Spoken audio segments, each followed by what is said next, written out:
अस्ताचलगामी सूर्य को अर्घ्य देने के लिए घाटों पर उमड़ी श्रद्धालुओं की भीड़। सूर्योपासना के महापर्व छठ पर सोमवार के संध्या लगभग 4 बजे छठव्रती ने आस्था के साथ नदियों, सरोवरों के घाटों पर अपने सपरिवार के सदस्यों के साथ पहुंचकर पूजा अर्चना की। स्नान के बाद छठव्रती ने शाम को अस्ताचलगामी सूर्य को अर्घ्य देकर सुख समृद्धि की कामना की। इस दौरान दीप प्रज्वलित किया जिससे घाट रोशन हो उठे। छठव्रती के अलावा बड़ी संख्या में श्रद्धालु पूजा का मनोहारी दृश्य देखने और मत्था टेकने के लिए पहुंचे थे। सड़कों से लेकर नदियों और सरोवरों तक छठ पर्व की धूम रही। धरहेरा प्रखंड अंतर्गत धरहेरा और आबगीचा, मोहनपुर, अदलपुर, रमारी, घटवारी, मैगामा, खजुरिया, बंगलवा, दशरथपुर, इटवा, सारोबाग, माताडीह, हेमजापुर, मेहरना, बाहाचौकी, शिवकुंड सहित विभिन्न गांव, तालाबों के घाटों पर बनाई गई वेदियों पर व्रती महिलाओं ने अपनी मन्नत को पूरा करने के लिए दीप जलाकर पूजा किया। व्रती महिलाओं ने कमर तक जल में खड़ा होकर अस्ताचलगामी सूर्य को अर्घ्य दिया। वहीं हर तरफ मंगलवार गीत गूंज रहा था। प्रखंड के विभिन्न घाटों पर मेले जैसा माहौल रहा। सिर पर दुरा लेकर पहुंची व्रती महिलाओं ने षष्ठी माता की वेदी पर साष्टांग दंडवत कर दीप जलाया तो किसी ने आंचल से रास्तों की धूल बटोरकर अपनी श्रद्धा से दीप प्रज्वलित किया। व्रती महिलाओं के साथ परिवार के लोग भी सिर पर दुरा लेकर पूजा के लिए घाटों पर पहुंचे।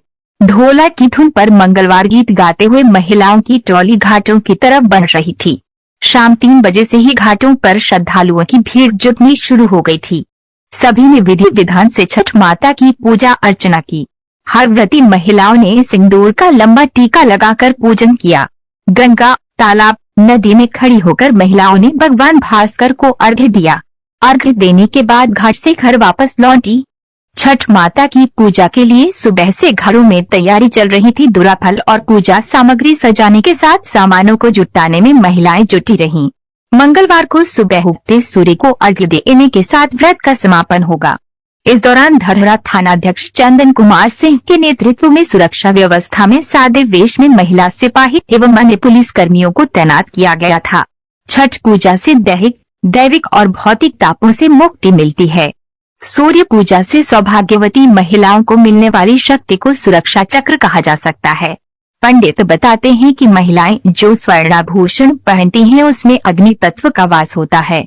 इसलिए सूर्य पूजा के माध्यम से इन आभूषणों पर सूर्य की किरणें विभिन्न तरह से पड़कर उसे रिचार्ज करती है। षष्ठी पर्व पर सोमवार को डूबते सूर्य और मंगलवार को उगते सूर्य की पूजा कर अर्घ्य देने का तात्पर्य है कि जो जन्म लेता है वे अस्त होता है और जो अस्त होता है वे उदित ही होता है। अस्ताचल सूर्य को नाभि तक पानी में खड़े होकर 12 बार डुबकी लगाकर अर्घ्य दिया जाता है। अर्घ्य देते समय दाहिनी एड़ी को उठाए रखना चाहिए।